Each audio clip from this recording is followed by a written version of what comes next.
Hi, എല്ലാവർക്കും spoken English ക്ലാസ്സിലേക്ക് സ്വാഗതം.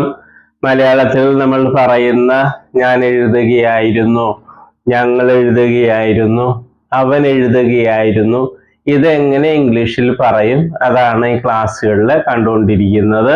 ഇതിനെ ഇംഗ്ലീഷിൽ പാസ്റ്റ് കണ്ടിന്യൂസ് ടെൻസ് എന്നാണ് പറയുന്നത്. എല്ലാ ക്ലാസ്സിലും പറയുന്നത് പോലെ ടെൻസിന്റെ പേരൊന്നും പഠിക്കേണ്ട ഒരു കാര്യമില്ല. സ്കൂൾ സ്റ്റുഡൻസിനെ ഉദ്ദേശിച്ച് മാത്രമാണ് ഇങ്ങനെ എഴുതിയിട്ടുള്ളത്. പക്ഷെ ഇതുണ്ടാക്കുന്ന രീതി ഇതെല്ലാം നമ്മൾ കണ്ടു കഴിഞ്ഞതാണ്. നമ്മൾ ഇതിന്റെ സിംഗുലറും കണ്ടു, പ്ലൂറലും കണ്ടു.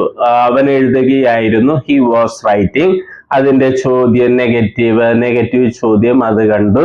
അതുപോലെ പ്ലൂറല് ഞങ്ങൾ എഴുതുകയായിരുന്നു, വി വർ റൈറ്റിംഗ്. അതിന്റെ ചോദ്യം നെഗറ്റീവ് ചോദ്യം, ഇത് നാലും അവിടെയും നാം കണ്ടതാണ്. ഇന്ന് കാണുന്നത് ഈ ക്വസ്റ്റ്യൻ വേർഡ്സ്, ചോദ്യം ഉണ്ടാക്കാൻ ഉപയോഗിക്കുന്ന വാക്കുകൾ മുൻ ക്ലാസ്സുകളിൽ പഠിച്ചിട്ടുണ്ട്. വേർ, എവിടെ, വെൻ എപ്പോൾ, വാട്ട് എന്ത്, ഹൗ എങ്ങനെ, വൈ എന്തുകൊണ്ട്, ഹും ആര്, ഹു ആര്, ഇവയാണ് പ്രധാനപ്പെട്ട ക്വസ്റ്റ്യൻ വേർഡ്സ്. ഉപയോഗിച്ച് ചോദ്യം ഉണ്ടാക്കുന്നത് നമ്മൾ നേരത്തെ കണ്ടിട്ടുള്ളതാണ്. ഇവിടെയും നമുക്ക് ഇവ ഉപയോഗിക്കാൻ പറ്റും. ചില വാചകങ്ങൾ അർത്ഥമുള്ളതായിട്ട് തോന്നുന്നില്ല എങ്കിൽ നമ്മൾ അത് വിട്ടുകളയണം. ആദ്യം നമ്മൾ സിംഗുലർ വാസ് വെച്ചുള്ളത് ഇവിടെ നമ്മൾ കാണുകയുണ്ടായി. ഐ എപ്പോഴും ഇവിടെ സിംഗുലർ ആയിട്ടാണ് ഉപയോഗിക്കുന്നത്. ഹി അവൻ, ഷി അവൾ. നമുക്ക് നോക്കാം. Where was I, where was I writing, where was I writing, where was I writing. എവിടെ ഞാൻ എഴുതുകയായിരുന്നു, എവിടെ ഞാൻ എഴുതുകയായിരുന്നു. പക്ഷെ നമ്മൾ കൂടുതലും മലയാളത്തിൽ പറയുന്നത് എവിടെയാണ് ഞാൻ എഴുതിക്കൊണ്ടിരുന്നത്, അതായിരിക്കും കുറെ കൂടി നല്ലത്. എവിടെയാണ് ഞാൻ എഴുതിക്കൊണ്ടിരുന്നത്. ഇവിടെ ശ്രദ്ധിക്കണം, വാസ് വെർബ് ആദ്യം ഇടണം. വേർ ഐ വാസ് റൈറ്റിംഗ് അല്ല, വേർ ഐ വാസ് റൈറ്റിംഗ് അല്ല, വാസ് മുൻപിൽ വരണം. ഇംഗ്ലീഷിന്റെ നിയമം അതാണ്. Where was I writing, where was I writing. എവിടെ ഞാൻ എഴുതുകയായിരുന്നു, അല്ലെങ്കിൽ ഞാൻ എവിടെ എഴുതുകയായിരുന്നു. മലയാളത്തിൽ അങ്ങനെയും പറയാം. അല്ലെങ്കിൽ നേരത്തെ പറഞ്ഞതുപോലെ എവിടെയാണ് ഞാൻ എഴുതിക്കൊണ്ടിരുന്നത്. നമുക്ക് ഐക്ക് പകരം ഹി വെച്ച് കൂടുതൽ പ്രാക്ടീസ് ചെയ്ത് നോക്കാം. വേർ വാസ് ഹി റൈറ്റിംഗ്, എവിടെയാണ് അവൻ എഴുതിക്കൊണ്ടിരുന്നത്. വേർ വാസ് ഹി റീഡിംഗ്, എവിടെയാണ് അവൻ വായിച്ചുകൊണ്ടിരുന്നത്. വേർ വാസ് ഹി ടീച്ചിങ്, എവിടെയാണ് അവൻ പഠിപ്പിച്ചുകൊണ്ടിരുന്നത്. വേർ വാസ് ഹി ഹെൽപ്പിംഗ്, എവിടെയാണ് അവൻ സഹായിച്ചുകൊണ്ടിരുന്നത്. വേർ വാസ് ഹി സ്റ്റഡിയിങ്, എവിടെയാണ് അവൻ പഠിച്ചുകൊണ്ടിരുന്നത്. ഷീ ഇതുപോലെ തന്നെയാണ്. അപ്പൊ അത് പ്രാക്ടീസ് ചെയ്ത് നോക്കുക. അടുത്തത് വെൻ, എപ്പോൾ. When was I writing, when was I writing, അങ്ങനെ പറയാം. ഈ വെച്ച് നമുക്ക് നോക്കാം. വെൻ വാസ് ഹി റൈറ്റിംഗ്, എപ്പോഴാണ് അവൻ എഴുതിക്കൊണ്ടിരുന്നത്. വെൻ വാസ് ഹി റീഡിംഗ്, എപ്പോഴാണ് അവൻ വായിച്ചുകൊണ്ടിരുന്നത്. അതുപോലെ പ്രാക്ടീസ് ചെയ്യുക. ഷീയും വെച്ച് പ്രാക്ടീസ് ചെയ്യുക. അടുത്തത് വാട്ട്, എന്ത്. What was he writing, what was he writing, what was he writing. എന്താണ് അവൻ എഴുതിക്കൊണ്ടിരുന്നത്, അല്ലെങ്കിൽ എന്ത് അവൻ എഴുതുകയായിരുന്നു. അതിൽ നല്ലത് എന്താണ് അവൻ എഴുതിക്കൊണ്ടിരുന്നത്. What was he reading, what was he reading, എന്താണ് അവൻ വായിച്ചുകൊണ്ടിരുന്നത്. ആ രീതിയിൽ പ്രാക്ടീസ് ചെയ്യുക. ഷീ വെച്ചൊക്കെ പ്രാക്ടീസ് ചെയ്യുക. അടുത്തത് ഹൗ, എങ്ങനെ. How was he writing, how was he writing, എങ്ങനെയാണ് അവൻ എഴുതിക്കൊണ്ടിരുന്നത്. ഹൗ വാസ് ഹി റീഡിംഗ്, എങ്ങനെയാണ് അവൻ വായിച്ചുകൊണ്ടിരുന്നത്. അടുത്തത് വൈ, എന്തുകൊണ്ട്, കാരണം ചോദിക്കുകയാണ്. Why was he writing, why was he writing, എന്തുകൊണ്ടാണ് അവൻ എഴുതിക്കൊണ്ടിരുന്നത്. വൈ വാസ് ഹി റൈറ്റിംഗ്, എന്തുകൊണ്ടാണ് അവൻ എഴുതിക്കൊണ്ടിരുന്നത്. വൈ വാസ് ഹി റീഡിംഗ്, എന്തുകൊണ്ടാണ് അവൻ വായിച്ചുകൊണ്ടിരുന്നത്. ആ രീതിയിൽ മറ്റുള്ളതും പ്രാക്ടീസ് ചെയ്യുക. ഷീ വെച്ചും പ്രാക്ടീസ് ചെയ്യണം. ഹും, ആരെ. ഹും എന്ന് വെച്ചാൽ ആരെ.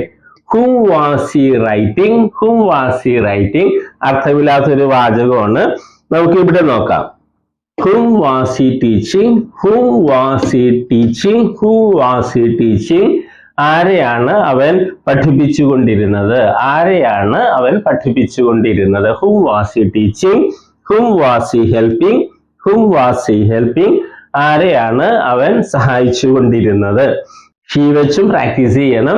എല്ലാ വാക്കുകളും വെച്ച് പ്രാക്ടീസ് ചെയ്യാൻ നോക്കുക. വാചകം കറക്റ്റ് ആയിട്ട് പറയാൻ ശ്രദ്ധിക്കണേ. ഇനി ചില വാചകങ്ങൾ അർത്ഥമില്ലാത്തതായിട്ട് തോന്നും. ഹൂ വാസ് ഹി റൈറ്റിംഗ്, ആരെ അവൻ എഴുതുകയായിരുന്നു, അർത്ഥമില്ലാത്ത വാചകമാണ്. അങ്ങനെയുള്ളതുണ്ടെങ്കിൽ ഉപേക്ഷിച്ചേക്കുക. ഓക്കെ. ഇനി വേർ, പ്ലൂറൽ വെച്ച് നോക്കാം. വേറിന്റെ കൂടെയാണ് വി, യു, ദേ അതൊക്കെ ഉപയോഗിക്കുന്നത്. ഇതെല്ലാം പ്ലൂറലാണ്. നമുക്ക് നോക്കാം. നമുക്ക് യു വെച്ച് നോക്കാം.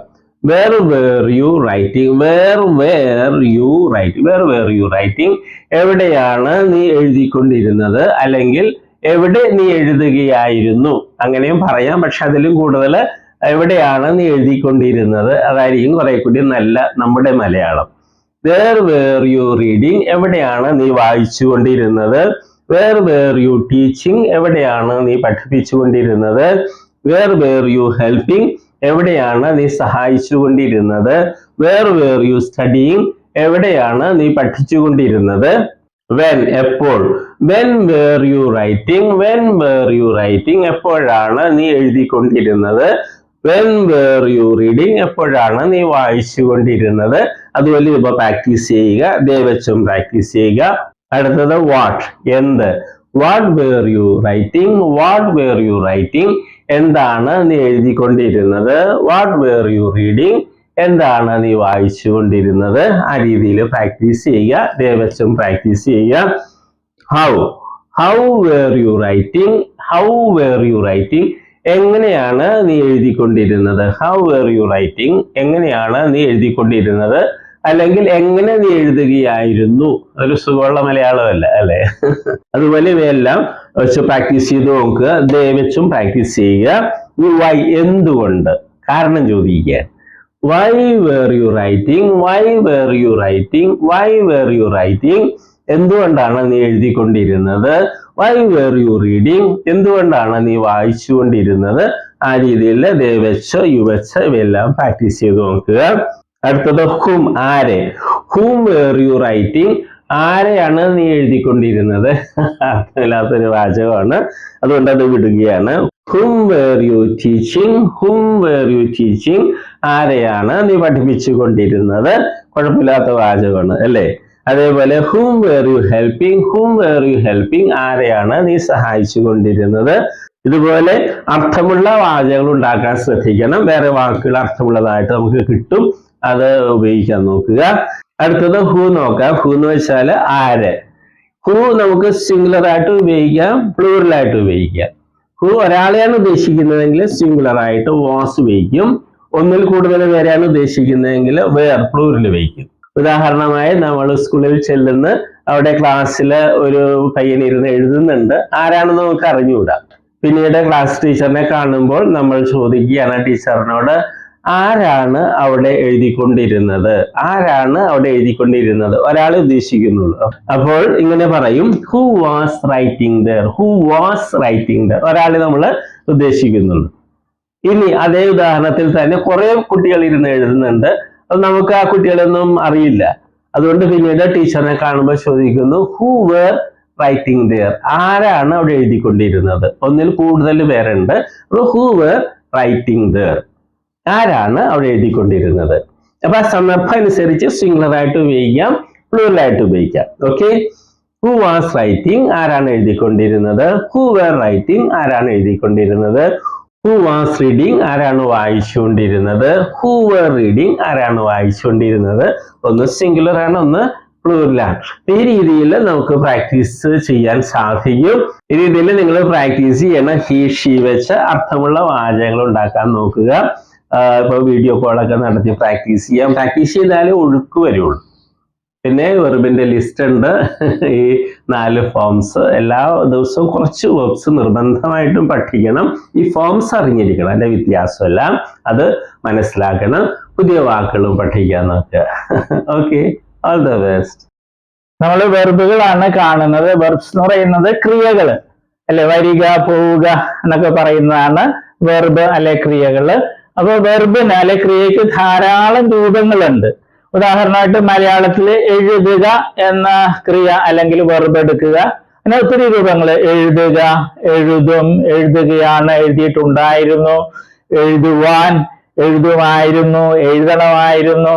അങ്ങനെയൊക്കെ ധാരാളം രൂപങ്ങൾ മലയാളത്തിലുണ്ട്. അതുപോലെ ഇംഗ്ലീഷിലും ഉണ്ട്, ധാരാളം ഫോംസ് രൂപങ്ങളുണ്ട്. അതിൽ 4 എണ്ണമാണ് ഇംഗ്ലീഷിലെ ഏറ്റവും പ്രധാനപ്പെട്ട രൂപങ്ങൾ. അതേതൊക്കെയാണ്? ഫോം എന്ന് വെച്ചാൽ രൂപം. Base form, present form, past form, past participle form. ഈ 4 രൂപങ്ങളാണ് ഏറ്റവും പ്രധാനപ്പെട്ടത്. കാരണം ഇംഗ്ലീഷില് എല്ലാ ടെൻസ് എന്ന് പറയുന്നത് അത് മറ്റൊക്കെ ഉണ്ടാക്കുന്നത് ഈ 4 എണ്ണത്തില് ഏതെങ്കിലുമൊക്കെ ഉപയോഗിച്ചാണ് ടെൻസും മറ്റും ഉണ്ടാക്കുന്നത്. അപ്പൊ ഈ 4 എണ്ണം അറിഞ്ഞിരിക്കണം, എങ്കിലേ ഇംഗ്ലീഷ് സംസാരിക്കാനും എഴുതാനൊക്കെ സാധിക്കുകയുള്ളൂ. നമ്മൾ ഉദാഹരണമായിട്ട് ബേസ് ഫോം അല്ലേ, ഉദാഹരണമായിട്ട് റൈറ്റ് എന്ന വെർബ് എടുക്കുന്നു. അതിന്റെ അർത്ഥം എന്താണ്? എഴുതുക. പ്രസന്റ് ഫോമില് റൈറ്റ് ഉണ്ട്, റൈറ്റ്സും ഉണ്ട്. ഇത് പ്ലൂറലാണ്, ഇത് സിംഗുലർ ആണ്.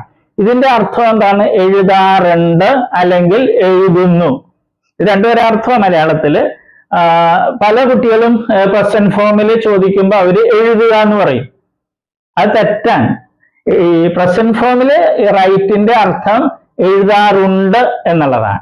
എഴുതുക എന്നുള്ളത് ബേസ് ഫോമാണ്. ഇത് ഒത്തിരി പേര് തെറ്റായിട്ട് സ്കൂളിൽ പഠിച്ചിട്ടുണ്ട്. പാസ്റ്റ് ഫോമില് അതിന്റെ അർത്ഥം എന്താണ്? വാക്ക് എന്താണ്? റോട്ട്. അതിന്റെ അർത്ഥം എഴുതി എന്നുള്ളതാണ്. പിന്നെ പാസ്റ്റ് പാർട്ടിസിപ്പിൾ ഫോം ഉണ്ട്, അതിന്റെ റൈറ്റിൻ്റെത് റിട്ടൺ എന്നുള്ളതാണ് ആ ഫോം. അതിന് പല അർത്ഥങ്ങളുണ്ട്, മാറി മാറി വരും. പിന്നെ ഒരു കാര്യം നമ്മൾ അറിഞ്ഞിരിക്കുക, ഈ ബേസ് ഫോമും പ്രസന്റ് ഫോം പ്ലൂറലും, ബേസ് ഫോമും പ്രസന്റ് ഫോം പ്ലൂറലും ഇംഗ്ലീഷ് ഭാഷയിലെ വെർബുകൾക്ക് ഒരെണ്ണത്തിനൊഴികെ, ബി എന്ന വെർബിനൊഴികെ ബാക്കി എല്ലാ വെർബുകൾക്കും ഒരേപോലെയാണ്. സ്പെല്ലിങ്ങും ഉച്ചാരണമൊക്കെ ഒരേപോലെ തന്നെയാണ്. ഏത്? ബേസ് ഫോമും പ്രസന്റ് ഫോം പ്ലൂറലും. അർത്ഥം വ്യത്യാസമുണ്ട്. ബേസ് ഫോമിൽ എഴുതുക എന്നുള്ളതാണ് റൈറ്റ് എന്ന് പറയുമ്പോൾ, പ്രസന്റ് ഫോമിൽ റൈറ്റ് എന്ന് പറയുമ്പോൾ എഴുതാറുണ്ട് എന്നുള്ളതാണ്. ഇംഗ്ലീഷ് ഭാഷയിൽ 1,70,70,000-ലധികം വെർബുകൾ, ക്രിയകളുണ്ട്. അപ്പൊ അതില് ഈ വെർബ് ഒഴിച്ച്, ബി എന്നൊരു വെർബ് ഉണ്ട് ഇംഗ്ലീഷില്, അത് ഒഴിച്ച് ബാക്കി എല്ലാ വെർബുകളിലെയും ബേസ് ഫോമും പ്രസന്റ് ഫോം പ്ലൂറലും ഒരേപോലെ, ഒരേ സ്പെല്ലിംഗ്, ഒരേ ഉച്ചാരണം. ഓക്കെ, അതുകൊണ്ട് നമ്മൾ ഇത് പ്രത്യേകിച്ച് പഠിക്കില്ല. നമ്മൾ ഇത് 3ആണ് പഠിക്കുന്നത്. അത് നമ്മൾ സ്കൂളിൽ പഠിച്ചിട്ടുണ്ട് അല്ലെ. Come, came, come, go, went, gone, അത് തന്നെ സാധനം. പിന്നെ നേരെ ഒരു കാര്യവും കൂടി, ഇംഗ്ലീഷിൽ നേരത്തെ പറഞ്ഞു 1,70,70,000 വെർബ്സ് ഉണ്ട്. അതിൽ ഭൂരിഭാഗം വെർബുകളുടെയും ഈ പാസ്റ്റ് ഫോമും പാസ്റ്റ് പാർട്ടിസിപ്പിൾ ഫോമും ഉണ്ടാക്കുന്നത് ഈ പ്രസന്റ് ഫോമിന്റെ കൂടെ ഡി അല്ലെങ്കിൽ ഇ ഡി എന്ന് കൂട്ടിച്ചേർത്താണ്. ഒരിക്കൽ കൂടി പറയട്ടെ, ഇംഗ്ലീഷ് ഭാഷയിലെ ഒട്ടുമിക്ക വെർബുകളുടെയും പാസ്റ്റ് ഫോമും പാസ്റ്റ് പാർട്ടിസിപ്പിൾ ഫോമും ഉണ്ടാക്കുന്നത് ഡി അല്ലെങ്കിൽ ഇ ഡി എന്ന് പ്രസന്റ് ഫോമിന്റെ ഈ പ്ലൂറലിനോടുകൂടെ കൂട്ടിച്ചേർത്താണ്. അല്ലാതെ കുറെ വെർബ്സ് ഉണ്ട്. അപ്പൊ പക്ഷെ അതാണ് നമുക്ക് ഇവിടെ ഒത്തിരി ഉപയോഗിക്കുന്നത്. അതിലൊരു ഒരെണ്ണമാണ് ഇത്, റൈറ്റ്, റോട്ട്, റിട്ടൺ. ഇത് മൂന്ന് രീതിയാണ്. റൈറ്റ് ഇത് വേറെ രീതി, റോട്ട് ഇത് റിട്ടൺ.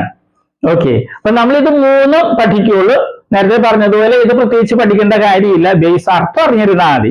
ഓക്കെ, ഇപ്പൊ കമ്മിന്റെ അർത്ഥം എന്ന് പറഞ്ഞാൽ വരിക. ബേസ് ഫോമിൽ കം എന്ന് പറഞ്ഞാൽ വരിക എന്നായിരിക്കും. പ്രസന്റ് ഫോമിൽ വരാറുണ്ട് എന്നായിരിക്കും അതിന്റെ അർത്ഥം. ഉച്ചാരണവും സ്പെല്ലിങ്ങും ഒന്ന് തന്നെ ആയിരിക്കും. അപ്പൊ നമ്മളിത് 3 സ്കൂളിൽ നമ്മൾ പഠിച്ചിട്ടുണ്ട്. അത് ശരിയായിട്ടൊന്ന് മനസ്സിലാക്കണമെന്നേ ഉള്ളൂ. നമ്മളൊരു 16 ലിസ്റ്റ് വെർബുകൾ ഉണ്ടാക്കിയിട്ടുണ്ട്. ഏറ്റവും കൂടുതൽ ഉപയോഗിക്കുന്ന വെർബ്സ് ആണ്. ഡി, ഇടിയും ചേർത്തതും ഉണ്ട്. പിന്നെ ഈ പ്രത്യേകതയുള്ള വെർബ്സും ഉണ്ട്. അത് നമ്മൾ പഠിക്കണം. വെർബുകളുടെ ലിസ്റ്റില് 5ാമത്തെ ലിസ്റ്റാണ് നമ്മൾ ഇന്ന് കാണുന്നത്. വെർബുകൾക്ക് ധാരാളം രൂപങ്ങളുണ്ട്. 4 രൂപങ്ങൾ, ഫോംസ് ആണ് ഏറ്റവും പ്രധാനപ്പെട്ടതെന്ന് നമ്മൾ കാണുകയുണ്ടായി. Base form, present form, past form, past participle form. അപ്പൊ ഇതിൽ നമ്മൾ 3 ഫോമേ പഠിക്കുകയുള്ളൂ, present form, past form, past participle form. കാരണം ബേസ് ഫോമും പ്രസന്റ് ഫോം പ്ലൂറലും ഒരേപോലെയാണ് ഇരിക്കുന്നത്, വെർബ് ബി ഒഴിച്ച് നമ്മൾ കണ്ടതാണ്. അപ്പൊ അതുകൊണ്ട് ബേസ് ഫോം പ്രത്യേകിച്ച് നമ്മൾ പഠിക്കേണ്ടതില്ല. അപ്പൊ ഞാൻ വായിക്കുകയാണ്. bend, bend, bend, send, send, send, spend, spend, spend, lend, lend, lend. ഈ വാക്കുകള്, വെർബുകളെ ശ്രദ്ധിക്കുക. ഇവിടെ ഡി എന്നോ ഇ ഡി എന്നോ ചേർത്തല്ല പാസ്റ്റ് ഫോമും പാസ്റ്റ് പാർട്ടിസിപ്പിൾ ഫോമും ഉണ്ടാക്കിയിട്ടുള്ളത്. അതുകൊണ്ട് ഇത് പ്രത്യേകം പഠിക്കണം. ഇതിനുള്ള വെർബുകളൊക്കെ ഒന്നുകിൽ ഡി അല്ലെങ്കിൽ ഇ ഡി എന്ന് പ്രസന്റ് ഫോം പ്ലൂറലിന്റെ കൂടെ ചേർത്താണ് past form past participle form ഉണ്ടാക്കുന്നത്. നമ്മളത് വായിക്കുകയാണ്. Argue argued argued, appear appeared appeared, avoid avoided avoided, boast boasted boasted, bow bowed bowed, chase chased chased, cheat cheated cheated, confess confessed confessed, consider considered considered, discover discovered discovered, deceive deceived deceived, encourage encouraged encouraged, explain explained explained, frighten frightened frightened, gather gathered gathered, happen happen happened, hate hated hated, imagine imagined imagined, inform informed informed, kick kicked kicked, kill killed killed, marry married married, melt melted melted, observe observed observed, plan planted planted. ഇത് നിങ്ങൾ ആവർത്തിച്ച് പഠിക്കണേ. ഇംഗ്ലീഷിൽ ഏറ്റവും കൂടുതൽ ഉപയോഗിക്കുന്ന വെർബ്സുകളുടെ ലിസ്റ്റിൽ പെട്ടതാണ് ഇവയെല്ലാം. ഇത് നിങ്ങൾ പഠിക്കണം, അർത്ഥം പഠിക്കണം, അതിന്റെ പ്രത്യേകതകളും പഠിക്കണം. ഓക്കെ.